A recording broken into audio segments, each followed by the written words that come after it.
할렐루야. 오늘이라는 새로운 기회와 새 날을 주신 하나님을 찬양합니다. 또한 이 날을 예배로서 출발하는 여러분들을 또한 축복합니다. 기도하겠습니다. 아버지 하나님, 우리에게 복 주셔서 하나님의 자녀로 삼아주시고 또한 이 땅을 살아가면서 하나님의 은혜 가운데 살아가게 하심을 감사드립니다. 하나님, 오늘도 우리가 하나님 앞에 있습니다. 하나님의 도구로 쓰임받기를 원합니다. 하나님의 사람으로 하나님께서 우리에게 명하신 일들을 감당하며 살기를 원합니다. 아버지 하나님, 은혜를 베풀어 주시옵소서. 오늘도 필요한 지혜와 능력을 더하여 주시옵소서. 그리하여 하나님께서 주신 능력과 지혜로 세상을 지혜롭게 살게 하여 주시고 또 하나님께서 우리에게 부탁하신 일들을 이루며 살아갈 수 있도록 도와주시옵소서. 아버지 하나님, 오늘도 그리스도의 향기로 살아가기를 원합니다. 많은 사람들을 도우며 또한 우리에게 상처 준 자들, 우리를 어렵게 하는 자들을 위해서 기도하며 또한 많은 주변에 있는 사람들에게 선한 영향력을 끼치며 살아가기를 원합니다. 하나님, 우리가 다름 아닌 하나님의 백성이요 하나님의 자녀임을 잊지 않도록 하여 주시고 또한 우리가 다름 아닌 예수 그리스도를 따라가는 그리스도인이라는 사실을 늘 기억하며 살아갈 수 있도록 인도하여 주옵소서. 예수 그리스도의 이름으로 기도하옵나이다. 아멘. 다 함께 찬송가 406장 찬양 드립니다.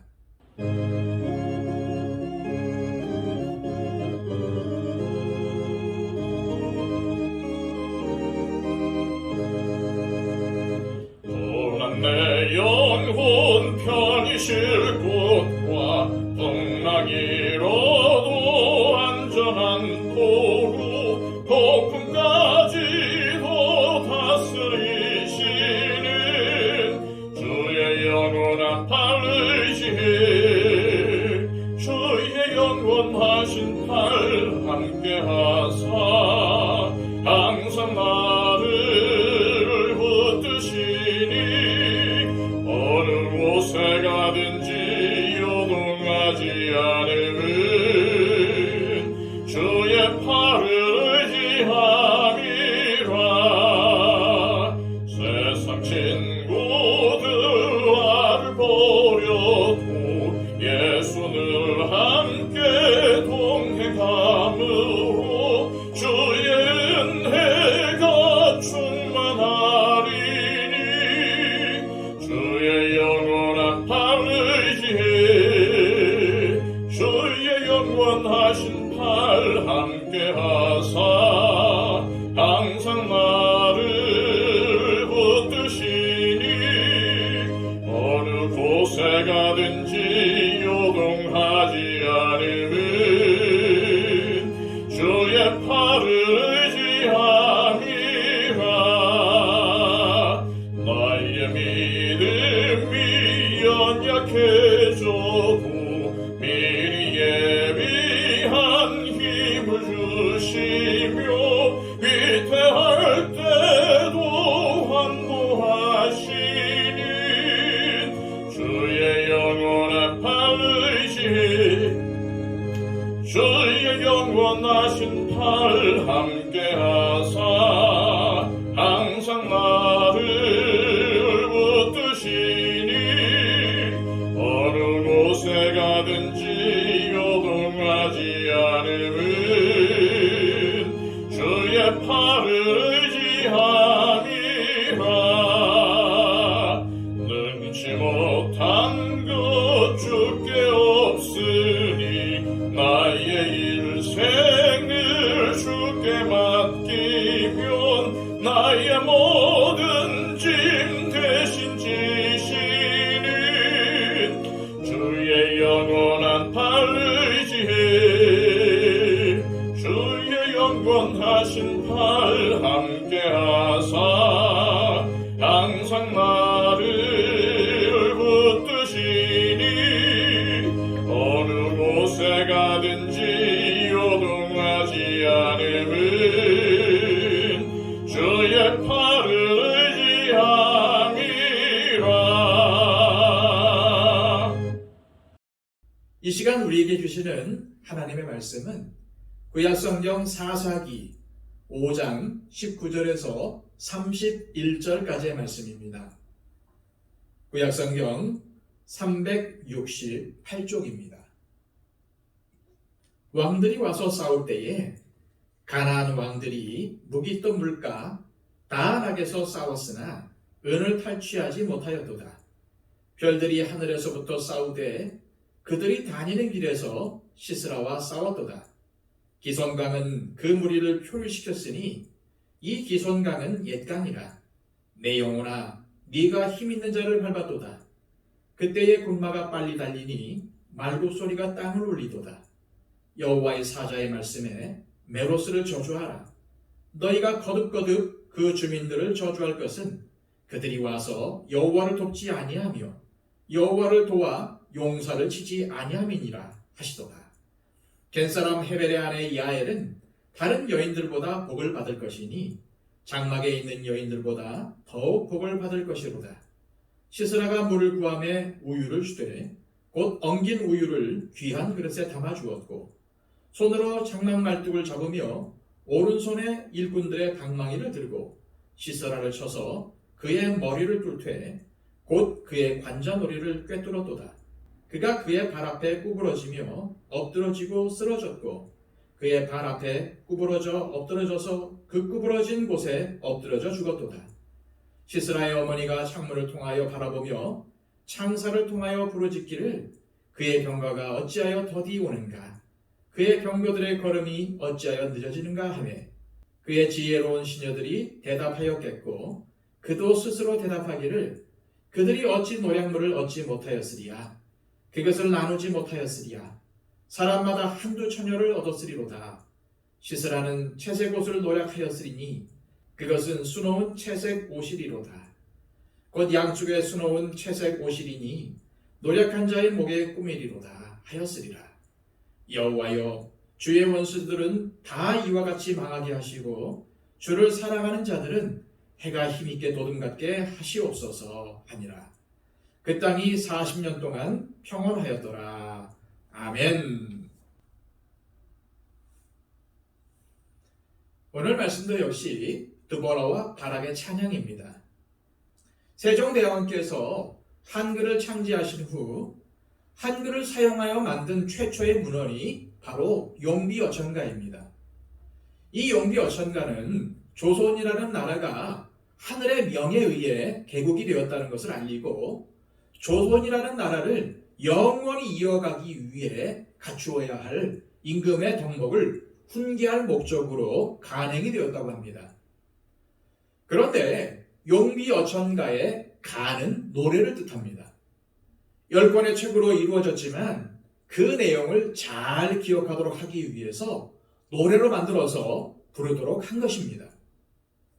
그래서 옛날 사람들은 노래를 이용해서 중요한 내용을 후세에 남겼습니다. 왜냐하면 글보다는 노래를 만들어서 부르게 하면 기억하기도 쉽고 후세에 전하기도 쉽기 때문입니다. 드보라와 바락도 그러한 마음으로 사사기 5장의 긴 노래를 만들어 불렀을 것입니다. 이스라엘 모든 백성들과 그 후손들이 하나님께서 베풀어 주신 구원의 은혜를 기억하고 노래를 통해서 후손들에게 전함으로 하나님을 오랫동안 기억하게 하려고 두 사람이 머리를 맞대고 노래를 만들었던 것입니다. 그렇다면 이 드보라와 바락이 남긴 노래는 무엇을 말하고 있을까요? 어제 보았던 1절부터 18절까지 드보라와 바락은 이스라엘에게 승리를 주신 하나님의 위대함을 찬양하였습니다. 그리고 이어지는 19절부터 22절까지에서 드보라와 바락은 전쟁은 하나님께 달려있다는 것을 찬양합니다. 당시 최고의 무기였던 철병거를 가진 군대의 최대의 약점은 바로 그 전차가 다니기 힘든 진흙구덩이입니다. 말이 힘차게 달려야 철병거의 위력이 드러나는데 발이 푹푹 빠지는 진흙구덩이에서는 병거가 달릴 수가 없으니 무용지물일 수밖에 없습니다.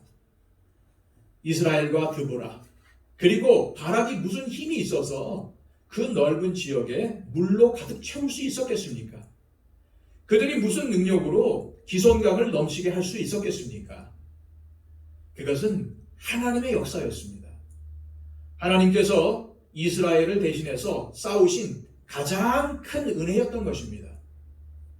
이스라엘이 어찌할 수 없는 그때 하나님은 폭우를 내리셔서 그들을 움직이지 못하게 하시고 또 강물이 범람하도록 하셔서 시스라의 군대가 스스로 멸절당하도록 하신 것입니다. 그렇습니다. 전쟁은 하나님께서 주관하시는 것입니다. 우리 인생의 주관자 역시도 하나님이십니다. 드보라와 바락처럼 하나님만을 의지할 때에 하나님께서 싸워주십니다. 하나님께서 이기게 하십니다. 또한 드보라와 바락은 23절에서 27절까지의 말씀을 통해서 자신들을 돕지 않았던 자를 책망하고 이스라엘을 도와 적장을 쓰러뜨린 야엘을 칭송합니다. 23절입니다. 여호와의 사자의 말씀에 메로스를 저주하라. 너희가 거듭거듭 그 주민들을 저주할 것은 그들이 와서 여호와를 돕지 아니하며 여호와를 도와 용사를 치지 아니함이니라 하시도다. 하나님은 이스라엘 백성들이 가나안 땅에 들어가서는 이스라엘 각 지파가 서로 돕고 하나가 되어서 전쟁을 수행할 것을 명령하셨습니다. 그런데 오늘 본문의 메로스 주민들은 철병거에 맞선 동족들을 돕지 않았습니다. 그래서 결국 저주를 받게 되죠. 사실 메로스 주민들 입장에서는 함부로 나서지 않는 것이 더 좋았을 것입니다. 하나님께서 명령하셨기에 동족들을 도와야 하는 것은 맞지만 이성적으로 볼 때에 철병거를 가진 군대와 싸워서 이긴다는 것은 불가능하기 때문입니다. 그러나 그들의 예상과는 달리 하나님의 역사로 이스라엘은 승리하였고 하나님에 의해 메로스 주민들은 결국 저주를 받게 되었습니다. 메로스 주민들이 하나님의 저주를 받은 이유가 무엇일까요? 그 이유는 그들이 전쟁을 주관하시는 하나님을 바라본 것이 아니라 가나안 사람들이 가진 어마어마한 900대의 철병거를 보고 두려워했기 때문입니다. 그리고 무엇보다 하나님의 말씀에 순종하지 않았기 때문입니다. 메로스 주민들에겐 전쟁을 바라보는 탁월한 눈과 전쟁을 예측하는 예리한 통찰력이 있었는지는 모르겠습니다. 그러나 그들에게는 하나님이 없었습니다. 그들에게는 하나님의 말씀이 없었습니다. 그러니 저주를 받은 것입니다. 하나님은 오늘도 저와 여러분이 하나님만을 의지하기를 원하십니다. 하나님의 말씀에 절대 순종하기를 원하십니다. 오늘날 우리는 어떻습니까? 나에게 탁월한 눈과 예리한 통찰력이 있다고 자만하며 세상을 바라보고 있지는 않습니까? 그래서 다른 사람들을 평가하고 비판하고 다른 사람들이 조금만 실수해도 가차없이 비판하고 용서하지 않고 안아주지도 않고 배운 것이 없고 가진 것이 없다고 사람을 무시하지는 않습니까? 그러나 하나님과 사람 앞에서 겸손하여 내가 일하기보다는 하나님이 일하시고 나는 그것에 쓰임받은 도구가 될 때에 하나님이 도우십니다. 하나님이 역사하십니다. 차라리 내가 할 수 없어야 하나님께서 역사하실 기회가 있는 것입니다. 생각해 보십시오. 말뚝을 잡고 사람의 머리에 그것을 겨누고 망치로 쳐서 사람을 죽일 만한 용기를 가진 사람이 과연 얼마나 있겠습니까? 더구나 여인의 손으로 사람을 죽인다니요. 겐족속이라는 이방 여인의 신분으로 더구나 자신의 남편과 친밀했던 장수인 시스라의 머리를 겨눈다는 생각을 과연 할 수 있었겠습니까? 그런데 야엘은 그러한 일을 했습니다. 과연 야엘은 누구를 바라본 것일까요? 그녀는 하나님을 바라보았기 때문에 이러한 일을 할 수 있었던 것입니다. 그리고 그 일로 말미암아 당당히 이스라엘 백성들 앞에 설 수 있었고 지금까지 믿음의 사람으로 칭송받을 수 있었던 것입니다. 하나님을 바라보십시오. 그 하나님을 바라보고 우리의 행위를 결정하시길 바랍니다. 복음성가 중에 이러한 찬양이 있습니다. 주님 말씀하시면 내가 나아가리라. 주님 뜻이 아니면 내가 멈춰서리다.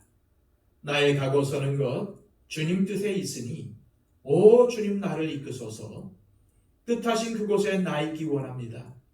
이끄시는 대로 순종하며 살리니 연약한 내 영혼 통하여 일하소서. 주님 나라와 그 뜻을 위하여 오 주님 나를 이끄소서. 우리는 온전히 주님의 뜻에 합당한 자가 되어야 합니다. 주님을 의지하며 주님을 신뢰하는 자가 되어야만 합니다. 그리할 때에 하나님께서 우리의 길을 인도하십니다. 우리의 삶을 책임져 주십니다. 이 시간 기도하실 때 주님께서 우리의 인생을 주관하시고 이끄신다는 것을 믿고 나의 생각과 판단과 결정을 하나님 앞에 내려놓게 하시고 오늘도 하나님의 뜻을 이루는 도구로 쓰임받게 하셔서 하나님의 영광을 드러내게 하옵소서. 또한 세상의 재물, 환경, 사람을 바라보는 것이 아니라 하나님만 바라보고 나의 행동을 하게 하옵소서라고 기도하시기를 바랍니다. 그리고 우리의 기도가 필요한 분들을 위해서 마음껏 중보해 주십시오. 그분들의 필요를 위해서, 그분들의 건강을 위해서, 그분들의 회복을 위해서, 그분들의 자유함을 위해서 기도해 주십시오. 또 아직까지도 우리 주변에 예수님을 알지 못하는 사람들이 있다면 그분들의 구원을 위해서도 기도해 주시기 바랍니다. 우리 교회의 부흥을 위해서 기도해 주시고요. 한국교회의 회복을 위해서 기도해 주시기 바랍니다. 또한 온 세계를 다니면서 복음을 전파하는 우리 선교사님들을 위해서도 중보해 주시기를 바랍니다. 또한 우리 대한민국의 안정과 평화를 위해서도 기도해 주십시오. 다 함께 기도하겠습니다.